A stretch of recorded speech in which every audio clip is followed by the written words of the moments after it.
ഇപ്പോൾ നാം ശ്രവിച്ചുകൊണ്ടിരിക്കുന്നത് morning voice എന്ന ആത്മീയ ശുശ്രൂഷയാണ്. ഇന്ന് ദൈവവചനത്തിൽ നിന്നും കർത്താവിൻ്റെ ദാസൻ എൻ രഘു സൂററ്റ് ധ്യാനചിന്തകൾ പങ്കുവയ്ക്കുന്നു.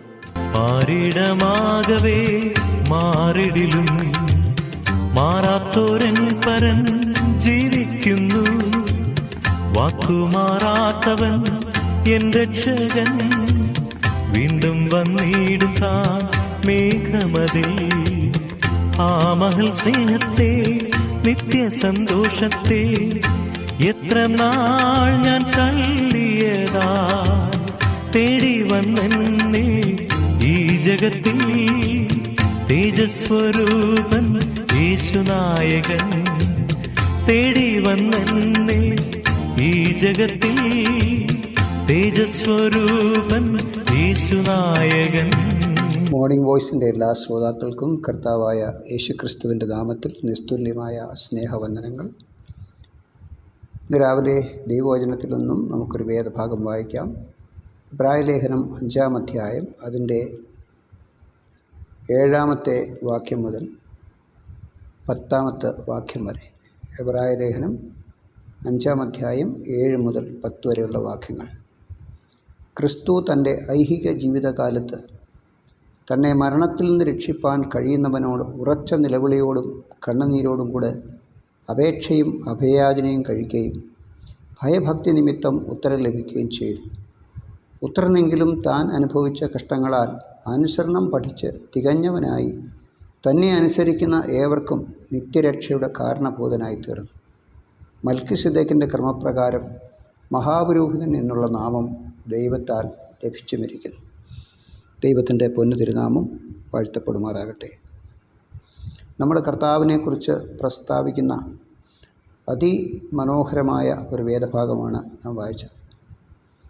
കർത്താവിൻ്റെ 3 നാമങ്ങൾ ഈ വേദഭാഗത്ത് നിന്ന് നമുക്ക് കണ്ടെത്തുവാനായിട്ട് കഴിയും. കർത്താവിൻ്റെ ഐഹികകാല ജീവിതത്തിലുള്ള അവസ്ഥ, അവൻ്റെ ജഡ അവതാരം, രണ്ടാമത് പുത്രൻ എന്ന ആ പദവി, 3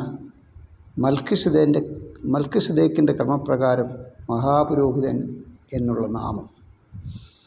പ്രിയമുള്ളവരെ, ഈ 3 പദവികളും അവൻ അലങ്കരിച്ചത് അതാതിൻ്റെ നിലയിൽ ഏറ്റവും ശ്രേഷ്ഠമായ നിലയിലാണ്, യോഗ്യമായ നിലയിലാണ് എന്നുള്ളത് നമുക്ക് മനസ്സിലാക്കുവാനായിട്ട് കഴിയും.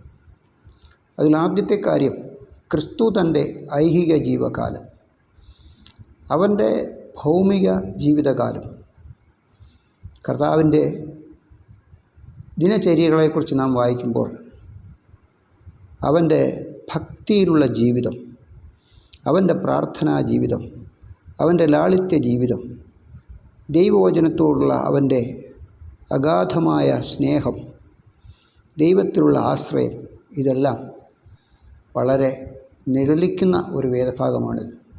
നമ്മളിങ്ങനെ വായിക്കുന്നു, ക്രിസ്തു തൻ്റെ ഐഹിക ജീവകാലത്ത് തന്നെ മരണത്തിൽ നിന്ന് രക്ഷിപ്പാൻ കഴിയുന്നവനോട് ഉറച്ച നിലവിളിയോടും കണ്ണുനീരോടും കൂടെ അപേക്ഷയും അഭയയാചനയും കഴിക്കുകയും ഭയഭക്തി നിമിത്തം ഉത്തരം ലഭിക്കുകയും ചെയ്തു. നാം കുറിക്കൊള്ളേണ്ട ഒരു വേദഭാഗമാണിത്. നമ്മുടെ കർത്താവ് മനുഷ്യനെന്ന നിലയിൽ താൻ സമ്പൂർണ്ണ മനുഷ്യനായിരുന്നു. അവൻ്റെ ഐഹിക ജീവിതകാലം പിതാവിലുള്ള ആശ്രയത്തിൽ നമ്മൾ വായിക്കുന്നത് കണ്ണുനീരോടും അപേക്ഷയും അഭയാചനയും കഴിക്കുന്നവനായിരുന്നു. നിലവിളിയും കണ്ണുനീരും അവൻ്റെ ജീവിതത്തിൽ ഉണ്ടായിരുന്നു എന്ന് വ്യക്തമാക്കി തരുന്നതാണ് ഈ വേദഭാഗം. അനേക സന്ദർഭങ്ങളിൽ അവൻ കണ്ണുനീരൊഴുക്കിയതായിട്ട് നാം വായിക്കുന്നു. എന്നാൽ തൻ്റെ പിതാവിനോടുള്ള അഭയയാചന, മരണത്തിൽ നിന്ന് വിടുവിക്കുവാൻ കഴിവുള്ള പിതാവിൽ താൻ അചഞ്ചലമായി ആശ്രയിച്ചിരുന്നു എന്നുള്ളത് ഒരു മനുഷ്യനെന്ന നിലയിൽ താൻ നമുക്ക് മാതൃകയായി നമ്മെ കാണിക്കുകയാണ്. നമുക്ക് എത്രമാത്രം ആശ്രയം ദൈവത്തിലുണ്ട്, അനുസരണം ദൈവത്തിലുണ്ട്, ഭക്തി ദൈവത്തിലുണ്ട്, പിതാവിൽ നമ്മുടെ ഭയം എത്രയുണ്ട്, അതെല്ലാം ഈ പുത്രനെ കണ്ടുകൊണ്ട് നമുക്ക് പഠിച്ചെടുക്കുവാൻ കഴിയുന്നതാണ്. അവനിൽ നിന്ന് നമുക്ക് ലഭിക്കുന്ന പാഠങ്ങളാണതെല്ലാം. മനുഷ്യരെന്ന നിലയിൽ, ബലഹീനരെന്ന നിലയിൽ, പാപസ്വഭാവമുള്ളവരെന്ന നിലയിൽ, ദൈവമക്കളായിരിക്കെ തന്നെ നാം നമ്മുടെ പിതാവിൽ എത്രമാത്രം അഭയവും എത്രമാത്രം യാചനയും എത്രമാത്രം നിലവിളിയും കണ്ണുനീരും അപേക്ഷയും നമ്മുടെ ജീവിതത്തിൽ ഉണ്ടായിരിക്കണം എന്ന് ഈ വേദഭാഗം നമ്മെ ഓർപ്പിക്കുകയാണ്. 8-ാമത്തെ വാക്യത്തിൽ നാം ഇങ്ങനെ വായിക്കുന്നു: പുത്രൻ എങ്കിലും താൻ അനുഭവിച്ച കഷ്ടങ്ങളാൽ അനുസരണം പഠിച്ചു. ഇത് പുത്രനോടുള്ള ബന്ധത്തിൽ എടുത്തു പറയുന്ന ഒരു വാക്യമായിട്ട് നമുക്ക് കാണാനായിട്ട് കഴിയും. അവൻ നിത്യപുത്രനാണ്. അവൻ പിതാവിനോട് ചേർന്ന്, അല്ലെങ്കിൽ പിതാവിനോട് സമനായ പുത്രനാണ്. അതുകൊണ്ട് അനുസരണം ഇല്ലാത്തവനായി തീർന്നു, പിതാവിനെ അനുസരിക്കേണ്ട ആവശ്യമില്ല എന്നല്ല നാം വായിക്കുന്നത്. അനുസരണം പഠിച്ച് തികഞ്ഞവനായി എന്നാണ് നാം വായിക്കുന്നത്. പ്രിയമുള്ളവരെ, അതെത്രയോ നാം അനുകരിക്കേണ്ടതായ ഒരു മാർഗമാണ്. ദൈവപുത്രന് പിതാവിനെ അനുസരിച്ചു എന്ന് മാത്രമല്ല, അനുസരണം പഠിച്ച് തികഞ്ഞവനായി, തികഞ്ഞ അനുസരണം അവനുണ്ടായിരുന്നു. അതും നമ്മുടെ വ്യക്തിപരമായ ജീവിതത്തിൽ, നമ്മുടെ ക്രിസ്തീയ ജീവിതത്തിൽ ദൈവത്തെ അനുസരിക്കുന്ന കാര്യത്തിൽ പുത്രൻ നമുക്ക് ശ്രേഷ്ഠമായ മാതൃകയാണ്. 10-ാമത്തെ വാക്യത്തിൽ നാം വായിക്കുന്നു: മൽക്കിസദേക്കിൻ്റെ ക്രമപ്രകാരം മഹാപുരോഹിതൻ എന്നുള്ള നാമം ദൈവത്താൽ ലഭിച്ചുമിരിക്കുന്നു. പ്രിയമുള്ളവരെ, താൻ മൽക്കിസദേക്കിൻ്റെ ക്രമപ്രകാരം മഹാപുരോഹിതൻ എന്നുള്ള നാമം ദൈവത്താൽ ലഭിച്ചാണ്. എന്നാൽ ദൈവത്തിൻ്റെ പുത്രനായ മനുഷ്യാവതാരമെടുത്ത ക്രിസ്തു തൻ്റെ ഐഹിക ജീവിതകാലത്തെ ഭയവും ഭക്തിയും അനുസരണവും തൻ്റെ പൗരോഹിത്യത്തിന് ആക്കം കൂട്ടുന്നു. ദൈവത്താൽ അത് ഉറപ്പ് ലഭിച്ചുമിരിക്കുന്നു. നിത്യതയ്ക്ക് മുമ്പേ ദൈവം മൽക്കിസദേക്കിൻ്റെ ക്രമപ്രകാരം മഹാപുരോഹിതനായി നിർണയിച്ച പുത്രൻ നിത്യരക്ഷയുടെ കാരണഭൂതനായി തീരുവാൻ തക്കവണ്ണം ഭൂമിയിൽ നമുക്കെല്ലാവർക്കും മാതൃകയായി.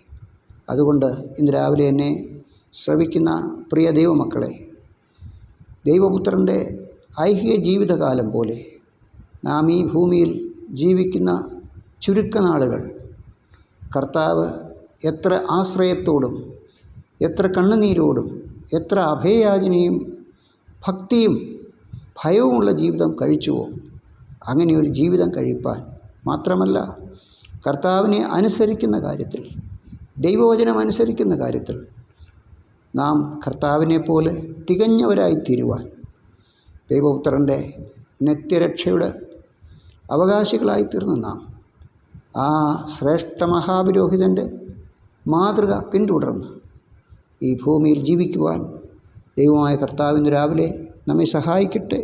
നമ്മുടെ ഐഹിക ജീവിതം പൂർണ്ണമായി പിതാവിൽ ആശ്രയിച്ച് തന്നെ ആയിരിക്കാൻ ദൈവത്തിൻ്റെ ആത്മാവ് നമ്മെ എല്ലാവരെയും സഹായിക്കുമാറാകട്ടെ. ആമേൻ.